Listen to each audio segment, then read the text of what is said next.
Welcome to Debt Free in 30, where every week we take 30 minutes and talk to industry experts about debt, money, and personal finance. I'm Doug Hoyes. Today I'm very pleased to be joined by Jonathan Chevreau, a very well-known Canadian personal finance writer. Mr. Chevreau was the personal finance columnist for the Financial Post and the National Post for the better part of 2 decades before joining Money Sense magazine in 2012, where he's currently the editor-at-large. You also see his work appearing in many other places, including the Post still. He is also the author of many books, including Findependence, which we'll touch on today. You can read his blog at moneysense.ca, and I'll include links to his book and his blog in the show notes. Jonathan, thanks for joining me. How are you today? Very good, Doug. It's a pleasure to be with you. Thanks for being here. Let's start off with this word Findependence, which I believe is a word you coined or certainly popularized. Are you talking about retirement? What exactly does Findependence Day mean? Yeah, well, Findependence is just a contraction of the terms financial independence, which is a bit of a mouthful. So in the book, I have the financial planner saying how he just started to just compress it to Findependence. And of course, Findependence Day, I mean, it started from Independence Day in America, so July 4th. And so I figured Independence Day, Findependence Day, financial independence. So it's really just the day that the income from all sources exceeds what you get from a single client, or what we normally call a job. So if you're being paid $5,000 a month as an employee, and your investment income and rental income and everything else is $5,500 a month, in my book, that would make you qualified to be Findependent and is to start doing what in most cases you're going to continue to do what you do anyway, because life's a longer experience, and 35 years without a paycheck or watching daytime TV isn't my idea of a good time. And that's what the traditional view of retirement is, I guess. I work up until I hit the age of 65, and then I completely come to a full stop, and as you say, watch daytime TV. That's not what you're talking about. So you are already financially independent, I guess. You've already reached your personal Findependence Day, is that correct? Yeah, I actually declared it about a year ago when I turned 60, but I stayed another year at Money Sense. And I mean, this is predicated on a marital harmony, of course. So I'm looking at it as a couple, tax efficiently. So no, it's not the same as retirement at all. I think the financial industry is kind of, and the media, they've got you this term retirement, but as people like Leanne Davies, who's been on your show before, have talked about, it's you could be Findependent in your 30s. I think you should strive to be Findependent in your 30s, and that's where your business of like getting out of debt, avoiding bankruptcy and all these financial mistakes comes in.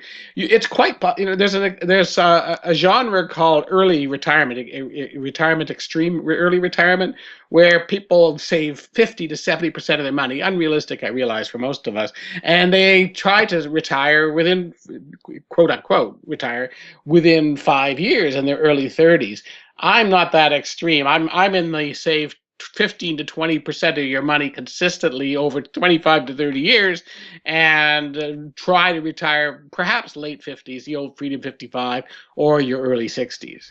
So if we were to record another interview, 10 years from now, when you're, 70 years old, let's say, how would your life be different than it is today? Would you still be doing writing? Would we still see your name appearing in places, or would you have completely shut it down by then? What do you think the next 5 or 10 years hold for you? I just wrote a 3-year business plan, so I could answer that pretty precisely, Doug. When I'm 70, I don't think I will be selling my time as a writer. I would hope to be commanding exorbitant fees for public speaking. Excellent. And when I write a book, which should be every 2 years, it'll be a New York Times bestseller. You can understand that model. Everything else would flow from that, right? Gotcha. I don't think I'd be writing blogs for, several $100 at a time. So to me, and I'm also trying to automate, just the way you have investment income coming in automatically 24/7. I want to do the same thing with the internet. I'll be launching a site called financialindependence.hub.com rather shortly.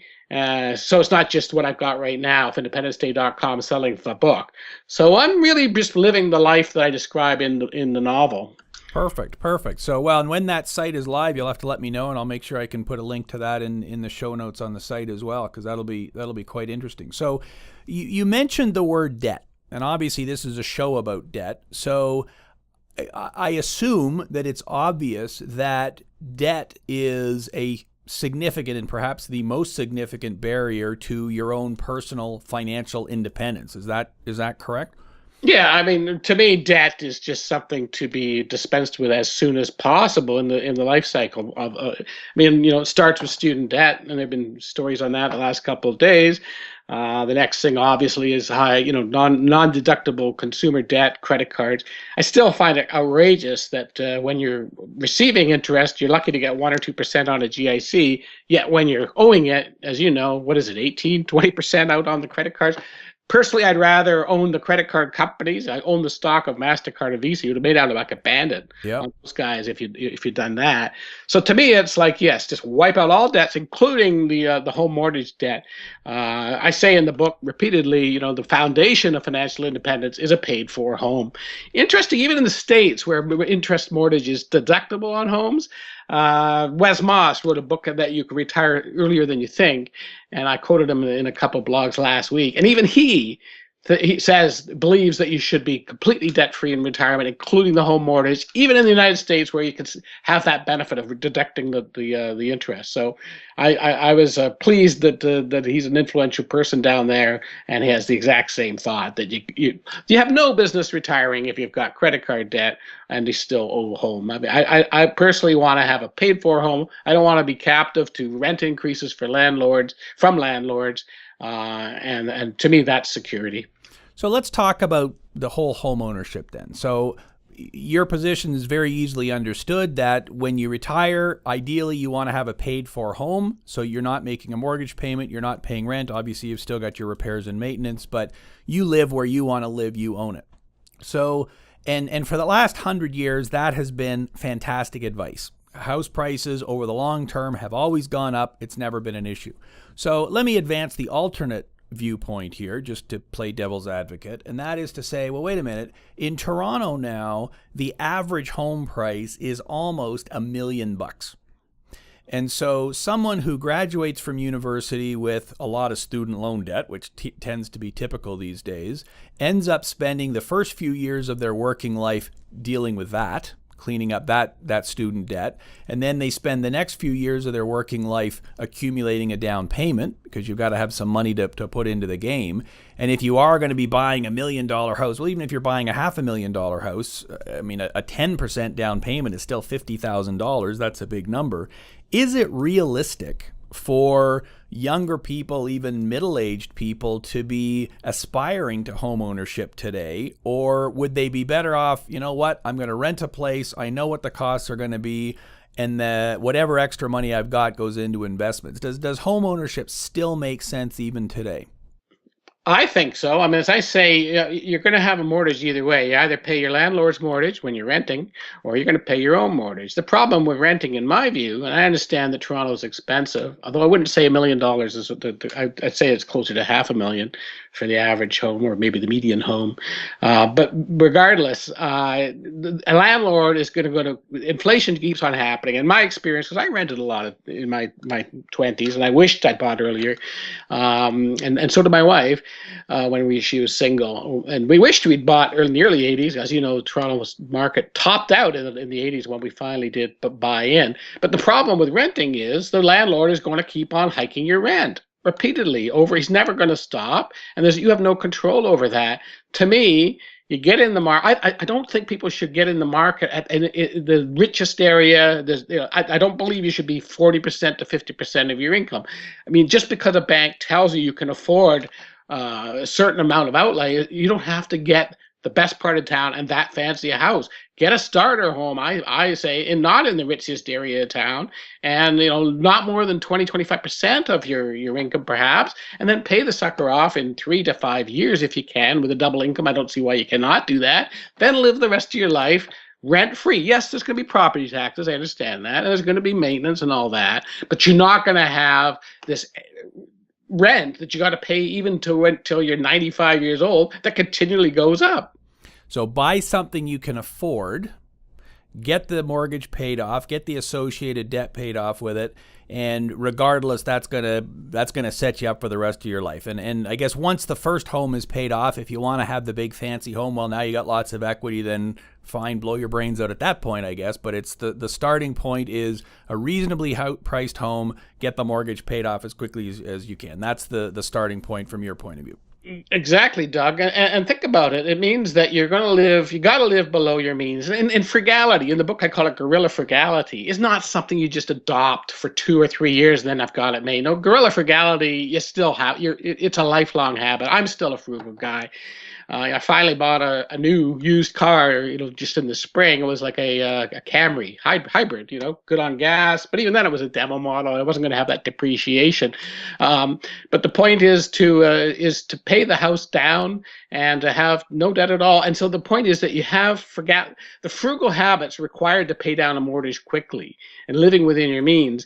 The beauty of it is once you do that 5 years of paying down the house, at that point you're accustomed to living on, basically just pizzas and videos on Friday nights, not eating out a lot, not going on fancy vacations, not having the new car. But because you're used to that lifestyle, you can continue it. And then once the mortgage is paid off, you're already used to living below, and then you applied what were the mortgage payments into financial assets, into your TFSA, into your RSP, into non-registered savings. So you just continue the stream of income that you were used to coming out, pay yourself first, automatic payments, and that way, to me, you just go seamlessly from paying down the mortgage to building your wealth. Becomes a win-win. We're going to take a quick break, and then I want to ask you a little bit more about that phrase you just used, guerrilla frugality. We're listening to Debt Free in 30. We'll be right back.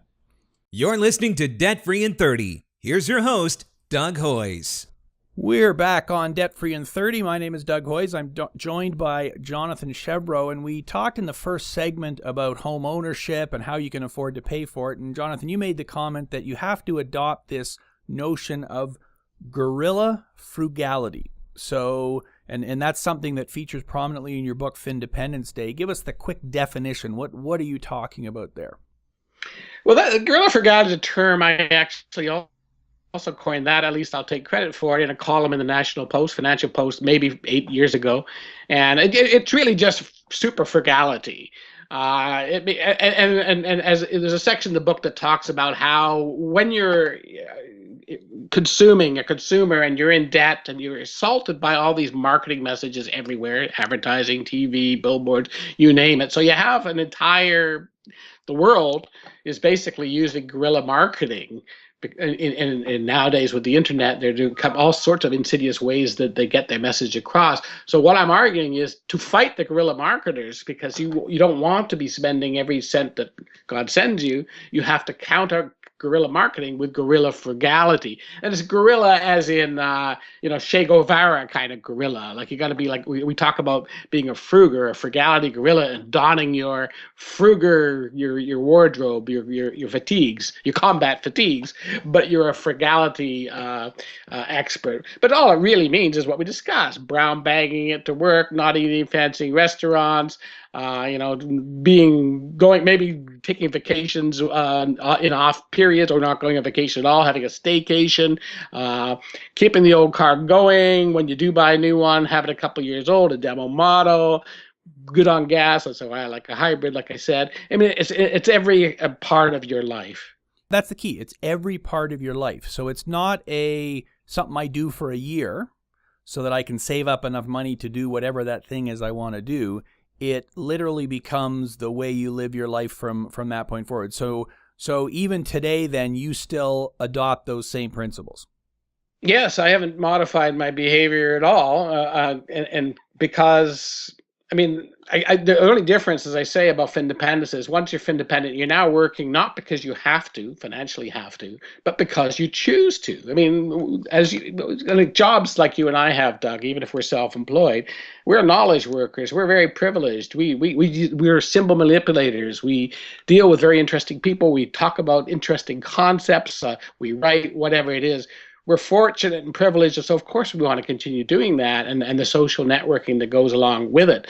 But on the other hand, if you're starting out in the business world and you're in a job you don't like, I mean, personally, I was once in a computer sales job and I hated it. Oh.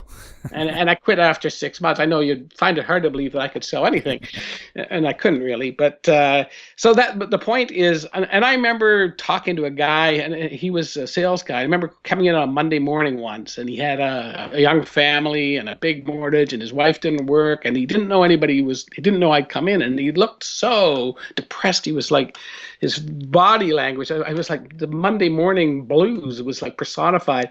And I think even at that moment, I realized, like, life is too short to work at something you don't like. I think when you talk about Leanne Davies and Agenomics or market change rangers, it's all about, I mean, you can work till you're 75 and 80 as long as you're in a congenial line of work. If you're not, then of course people are obsessed with retirement because they just can't stand the thought of 10 more years waiting. In the old days, you were in a defined benefit plan, and with IBM or the federal government, and you sort of had the clock was ticking, only eight more years, 45 days to my retirement, and you would be free. Those days are gone, as are defined benefit pension plans. So I'm saying, if you want to be free, find a congenial line of work, and the easiest way to do that, even if you take a cut in pay, is to be financially independent. You can be financially independent in your 30s. It's not something you have to wait till you're 64 and for the pensions to kick in. And so everything all flows together then. So, step one is being out of debt as quickly as possible. And the way to do that is to adopt this guerrilla frugality mentality. I'm spending as little as I can. I'm saving as much as I can. And as a result of that, I can take on a job perhaps that pays less than the best job I can get, but it's a job I actually like. It's a career I actually like. I'm not depressed going into work Monday morning. I actually like it. And as a result, everything flows from there then. That's really what you're saying. It's a much more holistic approach to everything. It's almost a good thing, I guess, for some people that the defined pension plan is gone, because although that was great when you retired, it was also handcuffs on you for 30 years leading up to it. Some people are probably better off that it isn't there. Would you agree with that? I have a few little income streams from defined benefit plans, but it's not like the 30 years in one place where you're completely like 90% of your income is going to come from that particular pension. Nowadays, I think, you read a book like Robert Allen's Multiple Streams of Income, and actually he's got another one called Multiple Streams of Internet Income. Personally, I really feel that this whole internet marketing thing is more than just a fad. There are young people that, A, they can't go into these defined benefit plans, but B, I mean, if you can believe books like Click Millionaires and Laptop Millionaires by Scott Fox, there are young people who are embracing the internet and making $20,000, $30,000 a month through all sorts of interesting ways. But that is actually, or another good example is, what's his name? Tim Ferriss. Yep. The 4-day work week, where they're, basically living the life from a laptop and an iPhone or a smartphone anywhere. I did a blog, a Money Sense, and my own blog at Findependence.com the other day, and I showed the covers of some of these books. They look like you're on vacation because you're on a beach somewhere, you're laid out on a deck chair, but instead of reading a trashy novel, you got a laptop on your stomach, and in fact, you are working. It's an awesome way to live. Well, I really appreciate you joining me here today, Jonathan. Those are some excellent tips and concepts and a lot to think about. Thanks very much for being here. My pleasure. Thanks for including me, Doug. And stay out of debt. That's a key. Great. Thanks very much. We'll be right back to wrap it up. This is Debt Free in 30. You're listening to Debt Free in 30 with Doug Hoyes. We'll be right back. You're listening to Debt Free in 30. Here's your host, Doug Hoyes. Welcome back. It's time for the 30-second recap of what we discussed today. My guest was Jonathan Chevreau, and he started off by explaining his term Findependence, a combination of the words financial and independence. As Jonathan explained, it's different than the concept of retirement, which comes at the end of your working career.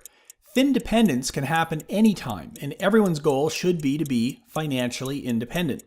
Jonathan made it clear that the first step to Findependence is to become debt-free. Here's a direct quote. He said, quote, "To me, debt is something to be dispensed with as soon as possible," end quote. We then had a detailed discussion about home ownership and his concept of guerrilla frugality. which is the best way to get out of debt and to achieve your own Findependence Day. That's the 30-second recap of what we discussed today. So, what's my take on Jonathan's message? I agree that we should all strive to be financially independent, and guerrilla frugality is a good start. By getting your debt under control and saving money, you can decide when you retire, and that's a great feeling. As for home ownership, well, that's a more difficult issue. I agree that having a paid-for home as you head into retirement gives you a great sense of financial security. You have no rent to pay, so your living costs are lower. My only worry is that we're often tempted to buy a house that's bigger than what we can afford, and that leads to a big mortgage and a lot of debt. Debt is the enemy, so you should only get a mortgage that you are sure you can afford. Home ownership is not a guarantee of financial independence. About 30% of the people I do bankruptcies and consumer proposals for owned a house when they filed. So that alone is proof that home ownership is no guarantee of financial success. That's our show for today. This show is on the radio every week and also available on our website and on iTunes, so please go to hoys.com for a full list of participating radio stations and details on how you can download the show to listen on your iPod or smartphone. Full show notes are available on our website, and I'd love to hear your comments, which you can leave right on our website at hoys.com. That's HOYES.com. Thanks for listening. Until next week, I'm Doug Hoys. That was Debt Free in 30.